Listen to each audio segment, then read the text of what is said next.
Hi, good morning and good evening. We are going to give people probably 1 minute to trickle into the meeting room. So thank you for joining us this morning, or if you're in Asia this evening, for this very interesting and fascinating discussion with Dr. Zhao Mo-chun. So let's give it a minute. Thank you.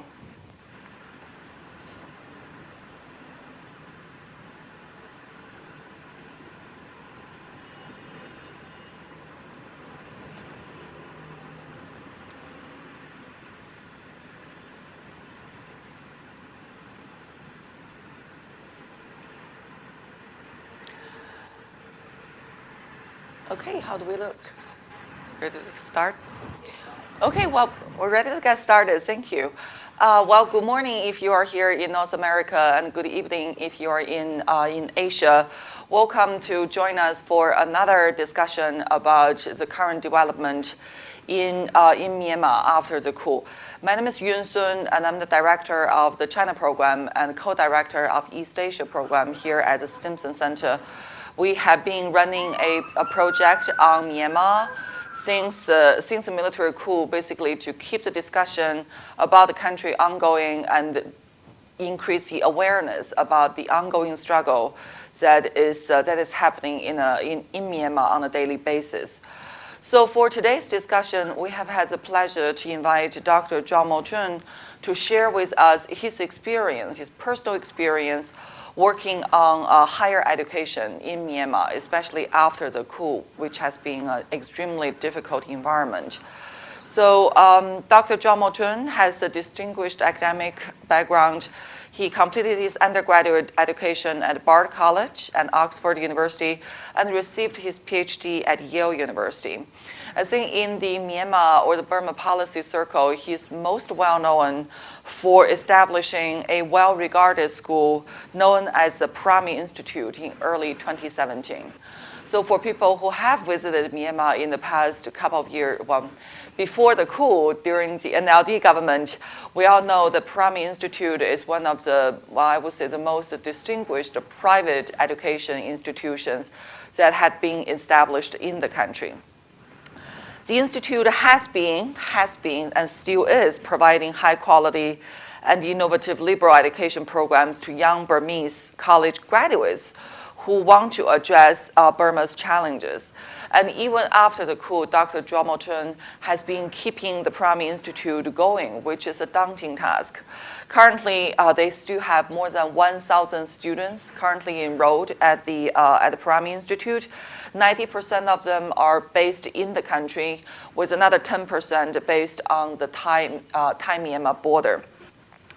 So Dr. Zhao has raised millions of dollars from local and international donors to transform the institute into a private nonprofit residential degree granting university, which would be the first in the country. So now with the new political landscape in the country, I think the challenges that Dr. Zhao faces are tremendous. So for today's discussion, we're going to ask Dr. Zhao to focus on a very specific area of the political struggle ongoing in Myanmar today, which is civically engaged higher education. We know that Myanmar has a tradition, especially for for the university students. They have always been civically engaged across all three military coups in history. That would be 1962, 1988, and 2021. And the university students have also always been the frontliners against any form of authoritarianism, even under a brief civilian rule between 2010 and 2020. So for today's discussion, Dr. Zhao is going to discuss a brief history of students' resistance against the successive military regimes in Myanmar, the military's reconstruction of their higher education to sustain their dictatorship, the critical role of civil actors, NGOs, and educators in its coalition against the military junta, and the rethinking needed for not only foreign stakeholders, but also international donors to regard higher education not just as a technical issue, but also as an essential component in the strategic engagement with Burma down the road. So with that brief introduction, and without further ado, Dr. John Moulton, thank you so much for joining us. We really look forward to your insights. Thank you very much, Yunsun. Really my pleasure to be giving this seminar this morning. Um, as Yunsun mentioned, the history itself of Parvi is very much entwined with the military coup, and just 4 years before the military coup, uh, having gained the momentum to build transform Farm Institute into a residential, nonprofit, or private uh, residential university in Yangon. And after the coup, because of my affiliation with um, some of the hated organizations by the military, I had to uh, pivot my strategy to do things differently and keep on offering the education. Uh, Today's talk is not going to be about Parmi Institute or Parmi University, really.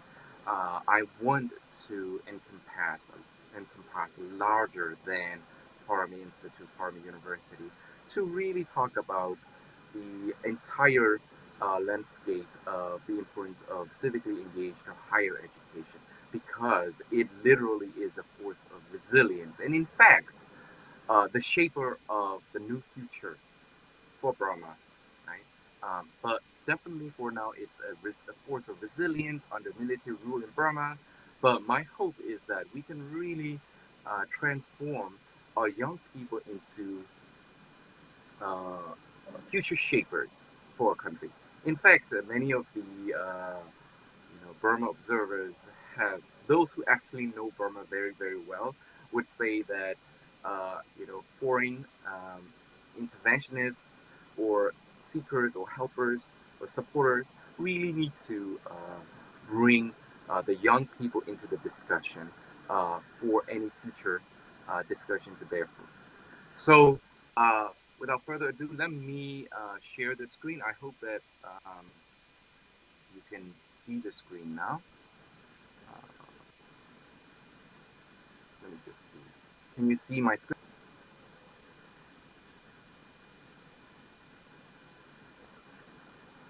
Hello?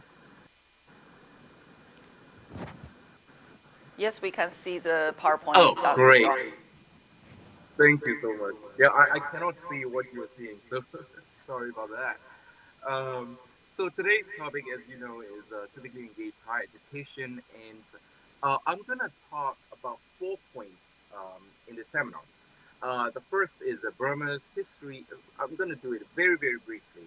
Burma's history of student resistance against the military regime.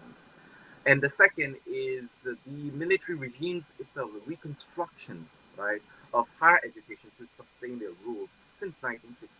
What have they done?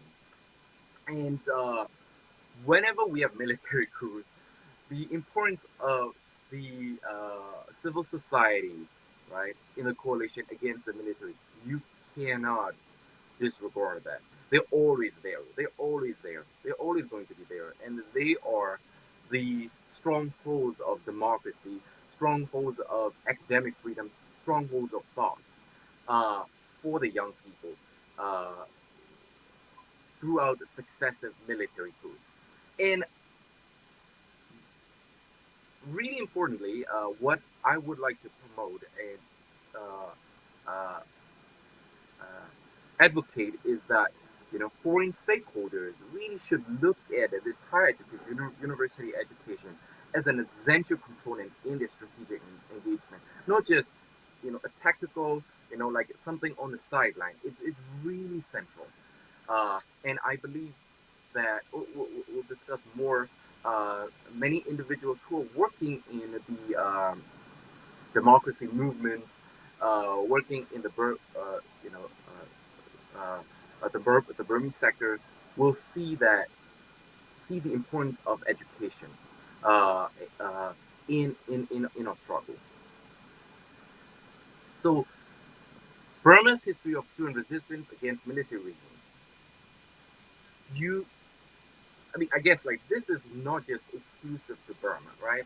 Under any authoritarian regimes, in Russia, in Hungary, and in many other authoritarian regimes, you will see higher education playing a very, very big political role.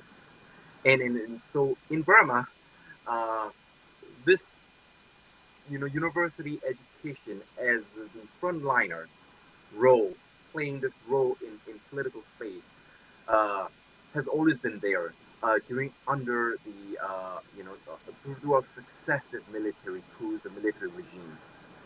And to me, university students have always been civically engaged. In fact, they're so civically engaged that even you know the civilian government during 2010 and 2020 had to be watchful of student unions and student engagement in politics, and uh, for, uh, for for very good reasons.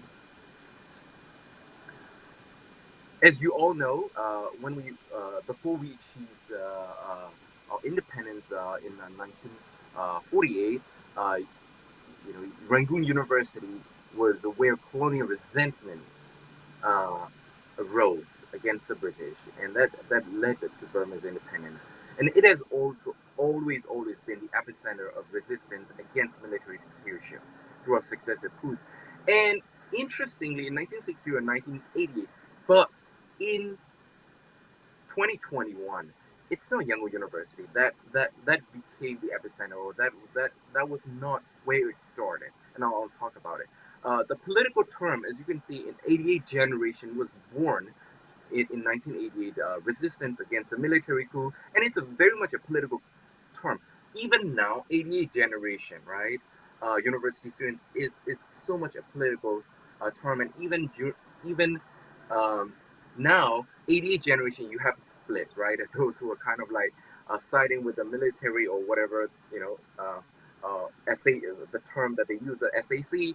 Um, but they're also what I would regard as the really champion uh, leaders, Minko Nai, Uko Minko Nai, and such fellows out of 88 generation, and there is definitely a split, right?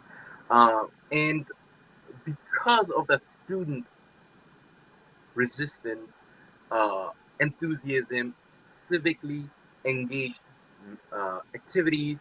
The Rangoon University Student Union was bombed and dynamited in 1962, and the symbol of student activity, political activity, was attacked, um, um, and during NLD administration period, even the reconstruction of that building was heavily talked about, but never realized because they kind of like think of that as a Pandora box. Okay, once you open it, it's hard to put it back down, and our students uh, in, in in universities are very civically engaged, and we just have to figure out opportunities to help support these students to be, uh, uh, more kind of like professionalized in their civic engagement, and mainly because like throughout successive military coups and regimes, our students have been so much oppressed, and they really need help and support. And as I said, in 2021, it was not really at the Yangon University. It was at the Dagon University. I was inside the country, and still in my um, house. Uh, while on the 5th of February, we saw on Facebook the Dagon University faculty and students started protesting, and that's just 5 days after the coup. And they started organizing. They started protesting. They started bearing banners, and it's not other professions, you know, professional people started doing it. It's really the Gong University faculty and students who are doing it, and the majority of university students nationwide and faculty still participate in civil disobedience movement, and in fact. many of the support for within energy when it comes to supporting civil disobedience movement individuals are mostly for Ministry of Education, CDMers. And again, the young people, university students, Gen Z, political term, that term was born during 2021 military coup. And again, like very much similar to 88 generation, this Gen Z uh, uh, young people were feared by the military, and many of my students have been summoned, and they're like, on streets, and they would be like, "Oh, are you part of Gen Z?" That not now. I mean, like they, back after, back in 2021, just right after the military coup in 2022 as well. Uh, you know, young people like, are you part of CDM? Are you part of Gen Z? Again, that political term very much indicative of the military's fear of the university students. Now, I want to talk about the second point that the military reconstruction of higher education to sustain their rule since 1962. Okay, slowly, what they have been doing is they have a very clear strategy. Uh, their goal is to disperse the students as much as possible. They want to make sure that the students cannot mobilize and organize in one location. Since 1962, the successive military regimes have been creating universities throughout Burma, very remote locations, um, and now we had about 165 different universities under more than 10 ministries for all on-campus programs, rather than isolated, rather than kind of like consolidated university campuses. Many of these on-campus students have been dispersed uh, across the country. And if you look at how the military uh, want to further disperse the students and not and want to make sure that they don't come to universities anymore, they started ramping up the distance education, correspondence education, in place of non on-campus programs as the major mode of learning. In 2019, again, like not just in 2019, even in 2012, before 2000, even before 2000, if you look at, I have shared the link under here, mmsis.gov.mm, and if you go to the website, you can really look at the, of course, this is the data from the government and from the Ministry of Education successively. And if you look at it, you will see that 61% of all university level students, including arts and sciences, including professional universities, across all, right? We had about slightly more than a million university students total in 2019, and more than 600,000 students, 61%, are in distance education, meaning that they don't have to go to university. Typically, it's kind of like a running joke within, um, you know, um, uh, companies and organizations in Burma. We actually employ distance university education students who haven't received their degrees because they don't actually go to university. They don't study for 11 months of the year. They study only 1 month. I believe it's in October, September, October. They study for 1 month and they take the exam, and that's it, just 1 month.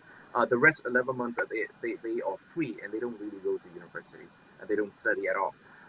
And that's the level of education that these students go through, right? And it's the military's way of oppressing the young people, right? So that they are completely uneducated and have no chance uh, of studying. The third approach that they use is, centralization of higher education. Again, the Burmese military, having come from the very centralized socialist government structure, higher education has always been centralized, and education as a whole is centralized, but higher education is more so.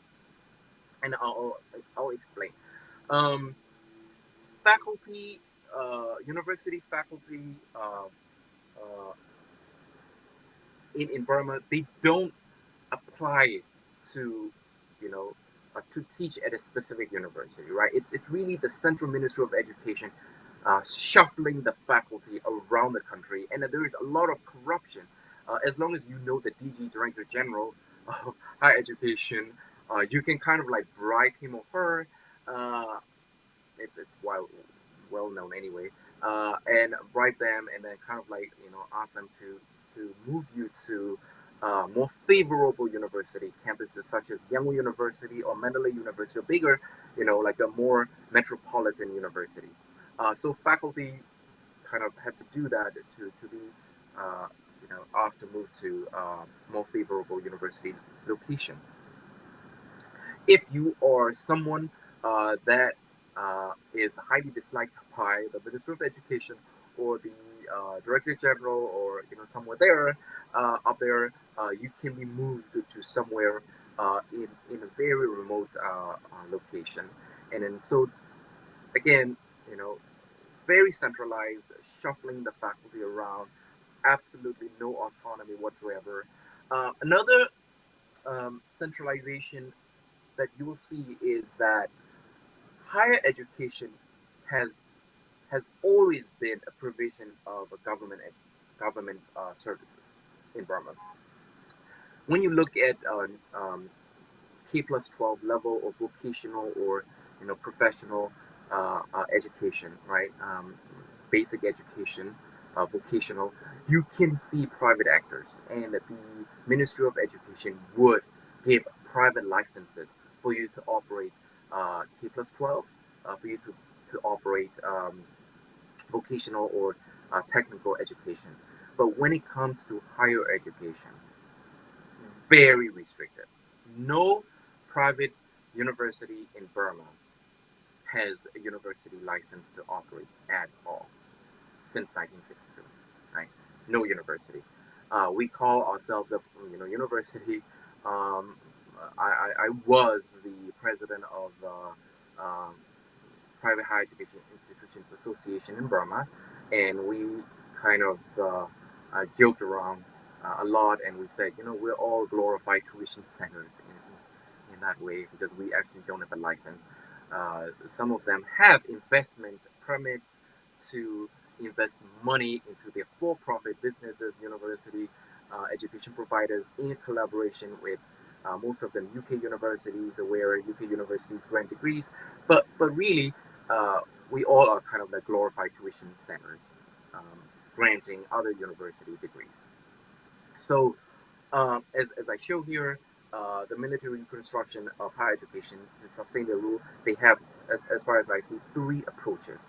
Creation of multiple universities across the country to disperse the students, and then asking students not to come to universities anymore. 61% of the students are in distance education, where they don't have access to proper university education anymore, just all correspondence. And the third approach is very much highly centralized approach of controlling higher education.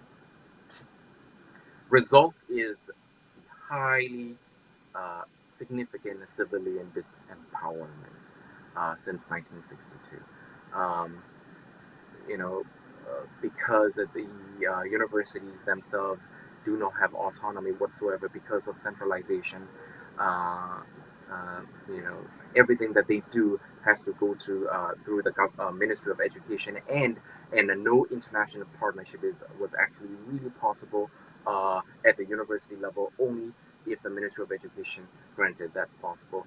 And because of all these like lack of international partnerships, uh, lack of academic freedom within the universities, uh, very centralized control of what textbooks that university students are supposed to use across all different universities throughout the country, um, controlling what you can discuss within university classrooms, no discussion of politics relevant to your life in real life, right? Uh, you cannot even discuss why there is inflation, for example, within the country, or um, you know, why there are political prisoners, or why there are, whether you have a military coup successive. Nothing of that sort was allowed. Uh, Apart from that very brief period in 2010 and 2020, there was some hope, a glimpse of hope, where the highlight was President Obama came to Burma and gave a talk at a younger university. Apart from that, during those 10 years, apart from that, the intellect of university students suffered greatly after 1622 onwards. And we can still see the impacts of that in 2010 and 2020 because we didn't have empowered um, middle tier leaders to come up into the positions, and we're still feeling having the impacts of that civilian disempowerment still now. But still, many individuals who had a chance to go abroad or coming back to Burma to have education, or those who are very active inside Burma, having had the opportunities to engage with international actors and stakeholders, uh, they stepped up during this interim period to fill into the um, you know power positions to be able to play whatever role that they're playing right now. Apart from that, we just didn't have a lot of civilian actors empowered, uh, and and now. Uh, Now, after so I talked about the military reconstruction of higher education since 1962 and 1988, and now in 2021, uh, the military regime is turning its focus back on education. Um, they were quite busy with PDF and NUG, and they're still quite busy with the PDF and NUG, but they're slowly turning their focus on higher education. And the first hint to tightly control higher education appeared in February 2021, with a subsequent private education law released in May 2023, just 2 months ago. And before they released the law, um, uh, in February 2021. This we don't know how to make of this. It's not even a directive. We don't know what this is. This is from um, um, Ministry of Education at the district level, right? Informing the township level Ministry of Education officials in Karen State, only in Karen State, that uh, that the NAPIDO central level Ministry of Education, right, under SAC, under the guidance of SAC, has been discussing on releasing private education law, right? And once we have that private education law, uh, anything that any school that has been teaching Western democracy and other undesirable um, issues and aspects in teachings, right, will be prohibited uh, with relevant laws and regulations, and not just prohibited, like penalized and you know um, uh, um, those that violated these uh, regulations would be punished. So that's kind of what it said. And now time democracy usually again, like you know, uh, it means Western democracy, culture, and civilization. Uh, those schools that are teaching those um, aspects will be penalized and tightly controlled. Right. So this was released in 2023, and again, like 2 years after the coup, and we expect that things like this will occur more and more as we go forward. Now, um, and I want to highlight that in any military uh, coups, the critical role of civil society against the military regime cannot be overlooked. And they are the trainers, they are the shapers of the future democracy movement. And when I look at it, there are three types of kind of like organizations, big ones, right? That I like to categorized. One is a very much ethnic focused community organization. So we've got so many ethnic community organizations. Parmi works very, very closely with all these ethnic community organizations to bring students into our university. We provide digital technology training to individuals in these ethnic community organizations, and they have always been there. And they're very much sometimes very much affiliated with their ethnic armed groups, with the support of these ethnic armed groups. Sometimes they just run independently as well, with no affiliation whatsoever. But they're very, very much ethnic focused organizations. And then another one is kind of like the metropolitan um, initiatives before the coup, such as Parmi University, the Be Education Foundation, Myanmar Institute of Theology, Yangon School of Political Science, and Paunoru Monastic Education School in Mandalay. All of these, and there are a lot many other schools like this in big major university metropolitan areas that accept students from all different ethnic backgrounds who would like to come to Yangon and major areas, city areas to study. So these initiatives existed before the coup, and we of course had to be very, very careful because we existed before the coup, and many of our staff are actually on the ground uh, inside the country. But then we also have these very hopeful initiatives that came up after the coup, such as Virtual Federal University, Spring University, Myanmar, and the Burma Academy. Many of them are just led by university students. Again, very, very active, enthusiastic students.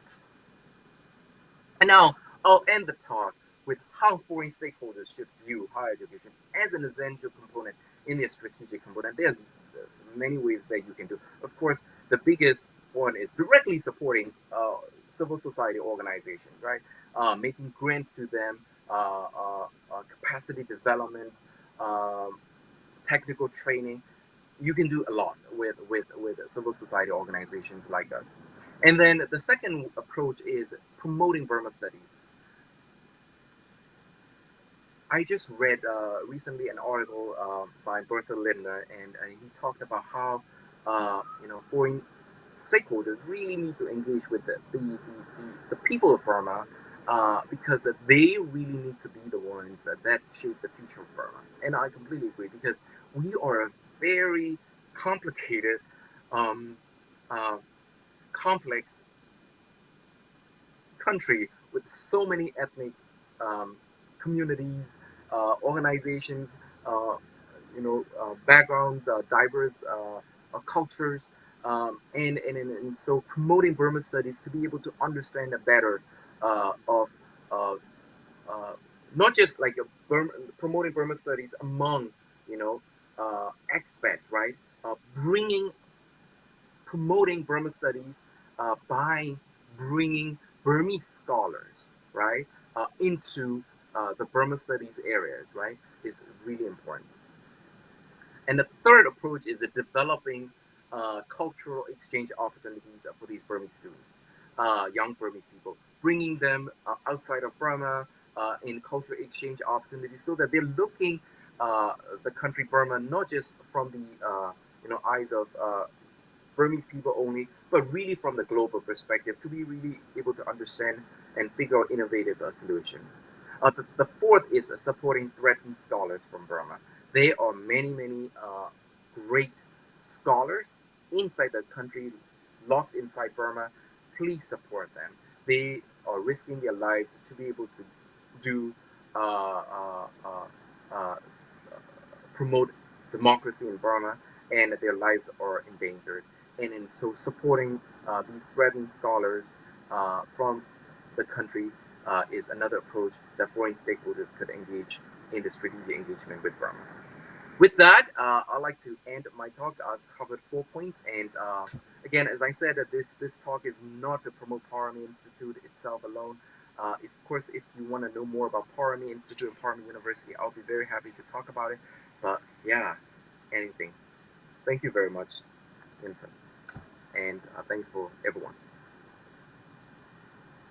The Oh, I should. fascinating narrative, the description of the history of students' resistance against military rule, and also the current development as we can see. So I want to remind our audience that the Q&A function is live. So if you have comments or if you have observations and questions that you want to raise, please feel free to send them through the online system. So Dr. Zhao, I really enjoyed your talk and how you framed the issue of higher education as one form of resistance and why it deserves more attention from the foreign stakeholders. Just well, for the suggestions that you have raised, for example, promote Burma studies outside the country, and also try to provide more opportunities to students and education institutions in the country. I just want to raise one question. In that process, how would you suggest that the foreign stakeholders should handle their relationship with the military government? Because like you accurately pointed out, higher education is an area that's heavily restricted and closely managed by the military government, right? So in order to engage the grassroots level students or the institutions, foreign stakeholders will have to go through the layers of military government in order to reach inside the country, which makes it extremely challenging and almost a moral dilemma. That do you engage with the military government? Do you work with them? Because if you don't have access. But if you do, you're collaborating with or cooperating with the military junta. So, in your observation, what is the best strategy to deal with that problem? Thank you. So it is a big moral dilemma. Organizations that are trying to engage with, well, so for example, the USAID has made a stance, and they said that they will not be supporting uh, individuals who are still part of the public universities. Again, it's the decision of each individual organization to make, right? Once you have made that decision, then there are ways to do to engage with the young people of Burma. One is working with ethnic community organizations, working with initiatives like Parami Dapye, right, YSPS and MIT, and schools like that, and also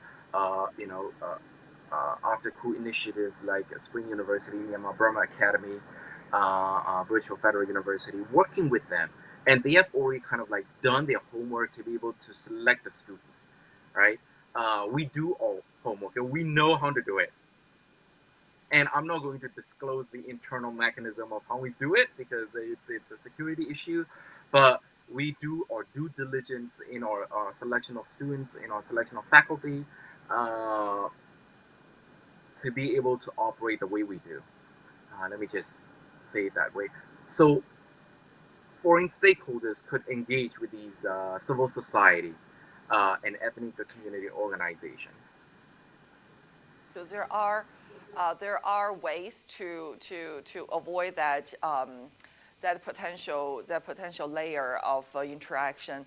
And related to this question, we have a question from Mr. Dan Westner from the audience, and the question is very much relevant to what we're discussing here. Like, for example, for the private, how do the private Burmese educational institutions working from Thailand, abroad, or within Myanmar operate free of the military regime and this intelligence forces and other infiltration? And how do you make sure that the students, for example, the students who are currently in the public education institutions, how are they safe from their participation in these private institutions? Because assuming the military is monitoring them very closely, given the tradition of students' resistance against the military government. So what are the ways to protect the students to make sure that they're safe from the political and potential criminal persecutions? Right.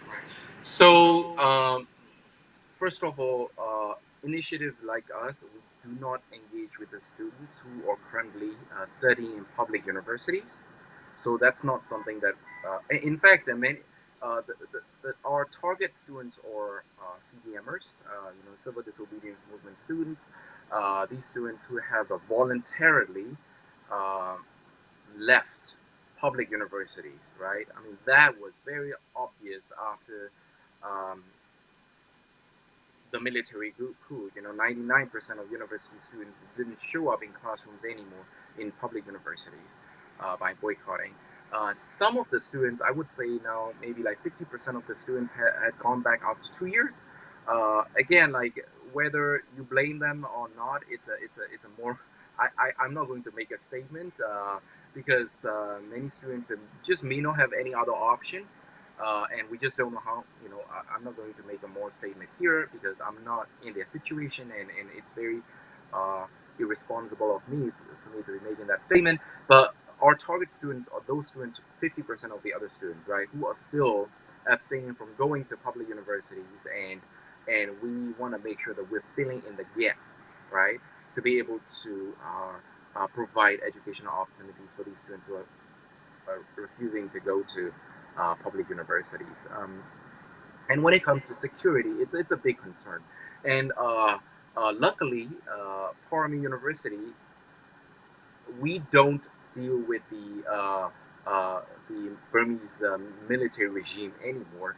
Right after the military coup, Parmi, initially with a plan to incorporate in Burma and licensed in Burma, we pivoted our strategy so that now we are incorporated in Washington D.C. We are licensed as a university under the District of Columbia government. So we are uh, regulated by the DC government's Higher Education Licensure Commission, and so we do not deal with the Ministry of Education in Burma, and we don't intend to deal with the Ministry of Education in Burma. Any All the other initiatives that I mentioned, they're all working very, very um, uh, vigilantly. Many of the after the coup initiatives like the Virtual Federal University, Spring University, Myanmar Burma Academy, they operated out of Burma. They have always operated out of Burma since 2021 after the coup. So they don't really have to deal with the SAC. For those that are still inside Burma, we minimize our interaction with the SAC. As a legal person itself, having some sort of like an entity, like we have a non-profit corporation entity inside Burma, so Parami does not actually have to pay tax at all, thank God, to the Burmese military anymore. So we just like maintain that status quo, minimal interaction, and just that, we just exist so that we can pay the salaries to our staff who are still inside the country, and that's it. Uh, no growth in terms of uh, uh, you know building a residential campus or anything like that. We just minimize that. Thank you. Thank you for that explanation. And it actually relates to a question that I had when you were giving the talk, because so for an institution like Frami Institute, it's basically distant learning, right? The content of the education is online and made accessible to students inside the country. But given the tightening of data security, for example, and cyber security, and given how the Burmese military government has been trying to control the internet content, do you foresee that there might be a scenario where the Burmese government is able to put up a firewall and block the content for audience inside the country? We see that in China, right? We see that in some other countries, which have been relatively effective to basically prevent people from inside the country from accessing the content that they don't want people to access. Because if that is potentially a scenario that we're looking at, then the access to the students and to young people inside the country would be cut off. Even if that you are here in registered here in the District of Columbia, but the internet access issue could potentially be a challenge. Would you say? Yes. Yeah. So internet access has always been a challenge since 2021. I mean, right after the coup, we had the Facebook cutout. You know, several websites have been banned, but many young people, use VPN, right? All of us use VPN to avoid that, and we can still access Facebook and many other things. And in fact, it's so funny because the SAC they outright kind of like ban Facebook, but even their ministers, right, use Facebook, and it's kind of bizarre. But our students, of course, it's a concern, but the military government also realized that they cannot completely cut out the internet, right? Because their whole systems themselves, the way they operate is so now kind of like a linked to the use of internet, right? That they just cannot cut it out. So they that's kind of like, you know almost like absolute certainty that they cannot cut out. One thing that we're concerned is the student security, right? Data security for the students, and that's something that Parmi itself is very, very. We take it very, very seriously. In fact, all students to be able to study at Parmi, they have to go through rigorous selection process, and many of them have been triaged and deselected up to a point where we are very, very certain that those students inside Parmi, we do synchronous learning. We don't do asynchronous learning, and and our data is not stored, right, in any data center in Burma. Right? We use a learning management systems, a student information system, which are all based in the U.S. or Australia, or all in developed countries outside of Burma. So and the data security features, for example, like Canvas learning management system, right, is the data security there is top notch, and so we are very confident that we can protect the security of our students. Uh, there were situations in Burma where many of the federal schools, right, which have some sort of affiliation with the NUG, there were scenarios where these schools leaked student information, and there was cases like that, right? But then for Parami, because our data is stored here, and by world-class security features, by Canvas and Orban, and we're very, very sure that it won't be leaked at all. That's really a daunting challenge, especially given how much, for example, assistance and advice the Burmese military government is seeking from China. And if you think about using a VPN in China has been declared illegal, so that's definitely an issue that we need to keep an eye on. One question from the audience from Lex Rifle: what can you tell us about how the military is educating its own people? Apparently, they don't use the civilian education system. They have their own defense college and their own defense education system. But are there any points of entry or points of influence for example, Parami Institute to access the military personnel as well? Uh, it is our current policy that we don't engage with military personnel right now because of security issues, right? We just don't know whom to trust within the military personnel. It's a danger to the organization's operation, as well as danger to our students, our faculty, and our staff. So we don't engage with the military personnel at all. But how is the military educating their own people? I mean, definitely they have their Defense Services Academy, DSA,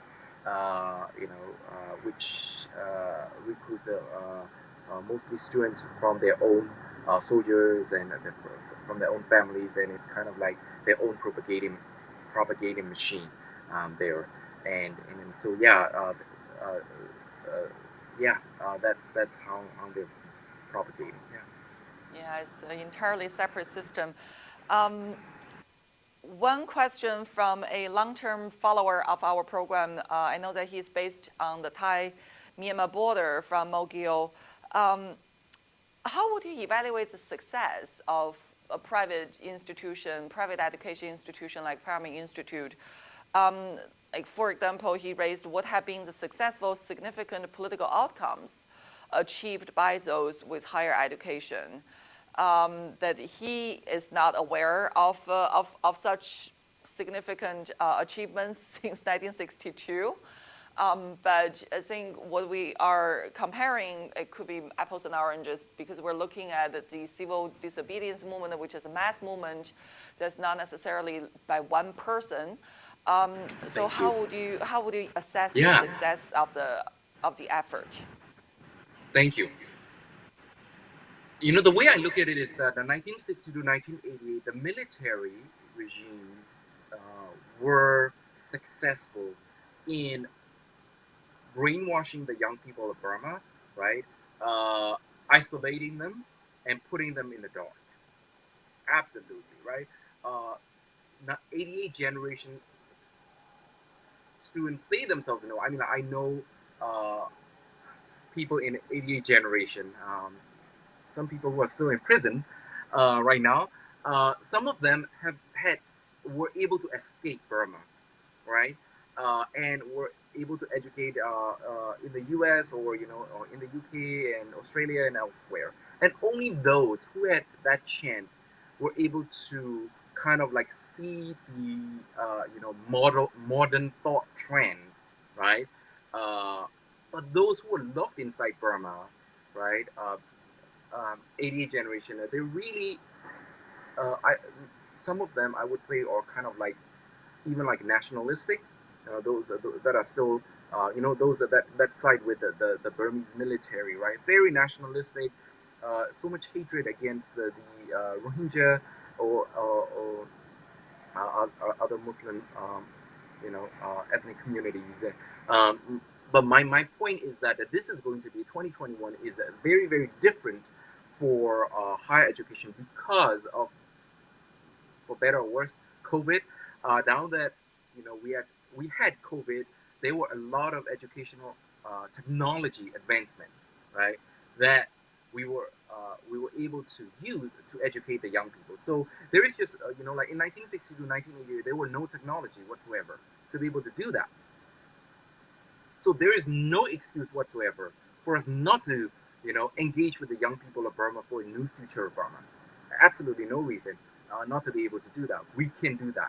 We just have to have the technology, use the correct technology, appropriate technology for data security, ensuring that our students are safe, and so we can do that. And so this, how do we define the success of an institution like Parami or many other?